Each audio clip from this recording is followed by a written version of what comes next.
PM Modi ने दिल्ली वासियों को 33,500 करोड़ की बड़ी सौगात दी। पीएम ने कई विकास परियोजनाओं का शिलान्यास और उद्घाटन किया। दिल्ली मेट्रो के 2 नए कॉरिडोर मजलिस पार्क, मौजपुर, बाबरपुर और दीपाली चौक मजलिस पार्क का उद्घाटन किया। पीएम मोदी ने सरोजनी नगर में जीपीआर टाइप 5 क्वार्टर का दौरा किया और लाभार्थी महिलाओं को चाबियां सौंपी। इस दौरान पीएम ने महिला लाभार्थियों से बात की। लोकसभा स्पीकर के खिलाफ अविश्वास प्रस्ताव पर चर्चा से पहले पीएम मोदी ने ओम बिरला की तारीफ की है। पीएम ने कहा कि वो जितने शानदार लोकसभा सांसद हैं उतने ही बेहतरीन लोकसभा स्पीकर किसी को भी अपमानित नहीं करते हैं। प्रधानमंत्री मोदी का ये बयान उस समय आया जब ओम बिरला को अध्यक्ष पद से हटाने से संबंधित प्रस्ताव पेश करने के लिए विपक्षी सांसदों के एक नोटिस को सोमवार के लिए सूचीबद्ध किया गया है। अंतर्राष्ट्रीय महिला दिवस के मौके पर लखनऊ में कार्यक्रम का आयोजन हुआ। सीएम योगी आदित्यनाथ शामिल हुए। सीएम योगी ने कहा कि अब यूपी की पहचान बदल गई है। पहले दंगा और कर्फ्यू प्रदेश की पहचान थी। बेटियों को स्कूल भेजने से लोग डरते थे, लेकिन आज हालात बदल गए। अब बेटियां सुरक्षित महसूस करती हैं। बेटियों की सुरक्षा के लिए सरकार प्रतिबद्ध है। सुरक्षा के साथ खिलवाड़ करने वालों पर आज सख्त कार्रवाई होती है। पंजाब के वित्त मंत्री हरपाल सिंह चीमा ने विधानसभा में वित्त वर्ष 2026-27 के लिए 2,60,000 करोड़ रुपए का बजट पेश किया। बजट में सरकार ने सीएम माताएं बेटियां सत्कार योजना के तहत महिलाओं को हर महीने 1,000 और अनुसूचित जाति की महिलाओं को 1,500 रुपए देने की घोषणा की। स्वास्थ्य के लिए सरकार ने 6,879 करोड़ का प्रस्ताव रखा। तो वहीं सरकार ने नशे के खिलाफ चलाए जा रहे युद्ध नशे के विरुद्ध अभियान को और तेज करने की घोषणा की। सरकार ने ड्रग सेंसस कराने की भी घोषणा की। बिजनेसमैन अनिल अंबानी की मुश्किलें बढ़ रही हैं। सीबीआई ने एक और नया केस दर्ज किया है। ये एफआईआर पीएनबी के चीफ मैनेजर की शिकायत पर दर्ज हुआ है। एफआईआर के मुताबिक 2013 से 17 के बीच अनिल अंबानी ने रिलायंस कम्युनिकेशंस के अधिकारियों के साथ मिलकर 1,085 करोड़ की धोखाधड़ी की है। बैंक का आरोप है कि कंपनी ने फंड को जानबूझकर दूसरी जगह डाइवर्ट किया। नई एफआईआर में रिलायंस कम्युनिकेशंस, अनिल अंबानी और मझारी काकर समेत कई लोगों को आरोपी बनाया गया। ईरान के रिवोल्यूशनरी गार्ड ने बहुत बड़ा काम किया है। आईआरजीसी का कहना है कि 24 घंटे में 200 से ज्यादा अमेरिकी सैनिक मारे गए। ईरान ने बहरीन में अमेरिका के 5वें बेड़े पर 21 सैनिक मारे जाने का दावा किया। साथ ही ईरान ने बताया कि फारस की खाड़ी में अमेरिकी तेल टैंकर को निशाना बनाया गया है। हालांकि अमेरिका की तरफ से अभी तक इसकी पुष्टि नहीं हुई। श्रीलंका ने पहली बार ईरानी नौसैनिकों का वीडियो जारी किया जो वॉरशिप से बचाए गए। श्रीलंका ने ईरानी सैनिकों को अपने बंदरगाह पर शरण दी है। अब इस पूरे रेस्क्यू का वीडियो जारी किया है। श्रीलंका नेवी ने बताया कि IRINS बुशर जहाज पर सवार 208 ईरानी कर्मियों में से 204 को कोलंबो बंदरगाह पर सुरक्षित पहुंचाया गया। ईरान ने पहले पड़ोसी देशों पर हमले को लेकर माफी मांगी, फिर अपने बयान से पलट गया। राष्ट्रपति ने पड़ोसी देशों पर हमला नहीं करने का ऐलान किया, लेकिन कुछ देर बाद ही ईरानी हथियार दुबई हवाई अड्डे तक जा पहुंचे। ईरानी सेना ने दुबई एयरपोर्ट पर शाहिद 130 ड्रोन से अटैक किया। अटैक के बाद एयरपोर्ट पर अफरा तफरी मच गई।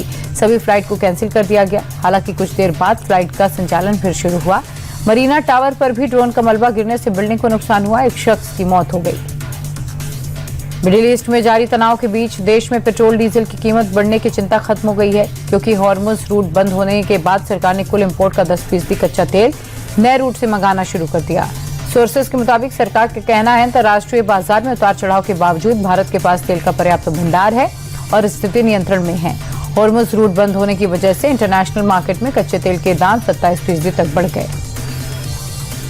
शंकराचार्य स्वामी अविमुक्तेश्वरानंद सरस्वती के खिलाफ एफआईआर दर्ज कराने वाले आशुतोष ब्रह्मचारी पर जानलेवा हमला हुआ है।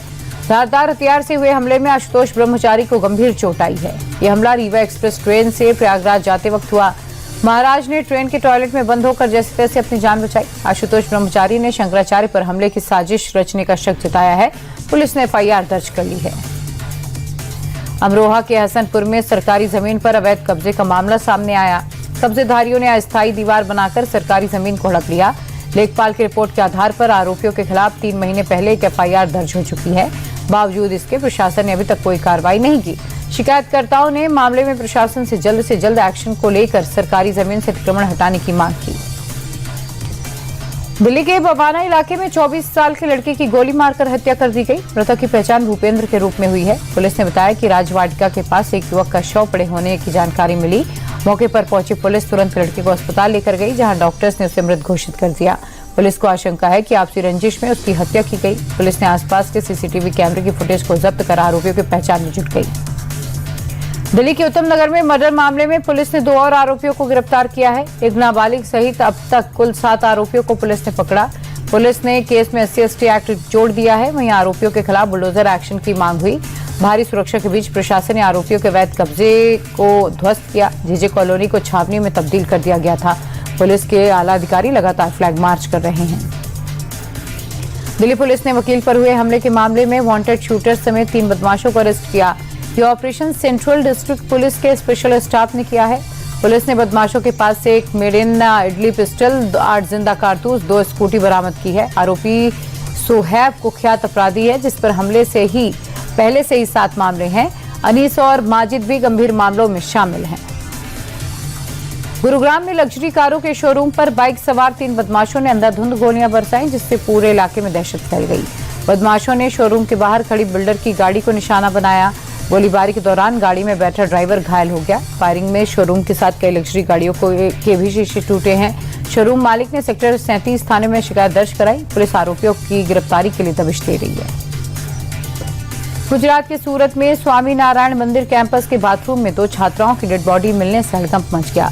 रोशनी और ज्योत्सना नाम की दोनों लड़कियां कॉलेज के लिए घर से निकली थी। जब नहीं लौटी तो घर वालों ने खोजबीन की, जिसके बाद मंदिर के बाथरूम में उनकी लाश मिली। स्पॉट से एनेस्थीसिया की एक भरी हुई और एक खाली बोतल मिली है। दोनों के मोबाइल की जांच में पता चला है कि चैट जीपीटी की मदद से सुसाइड कैसे करी पूछा गया था और गैलरी से फोटोज भी मिले।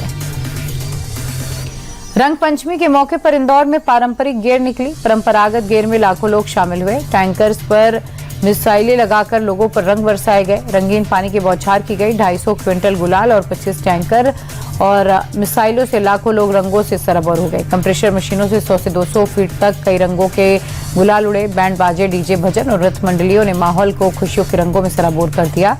उधर उज्जैन में भी निकली गेर में सीएम मोहन यादव शामिल हुए। अंतर्राष्ट्रीय महिला दिवस पर दिल्ली से लेकर कोलकाता तक कई कार्यक्रम का आयोजन हुआ। दिल्ली में लोकसभा स्पीकर ओम बिरला ने ऑल विमेन बाइक रैली को हरी झंडी दिखाई। बाइक रैली में बड़ी संख्या में महिलाएं शामिल हुई। महिला एवं बाल विकास मंत्रालय ने कर्तव्य पथ पर शक्ति वॉक का आयोजन किया। सीएम रेखा गुप्ता भी शामिल हुई। उधर कोलकाता में फिट इंडिया पिंक साइक्लोथॉन हुई, जिसमें खेल मंत्री मनसुख मंडाविया भी शामिल हुए। बच्चों के साथ साइकिल फिट रहने का संदेश दिया। तो वहीं चंडीगढ़ में भी महिला दिवस पर वॉकथॉन का आयोजन हुआ। गूगल के सीईओ सुंदर पिचाई को अगले 3 साल में अपनी कंपनी से भारी भरकम वेतन मिलने वाला है। रिपोर्ट्स के मुताबिक पिचाई को अगले 3 साल के लिए करीब 6300 करोड़ रुपए का वेतन मिलेगा। इस पैकेज के साथ पिचाई दुनिया के सबसे अधिक वेतन पाने वाले कॉर्पोरेट प्रमुखों में शामिल हो गए।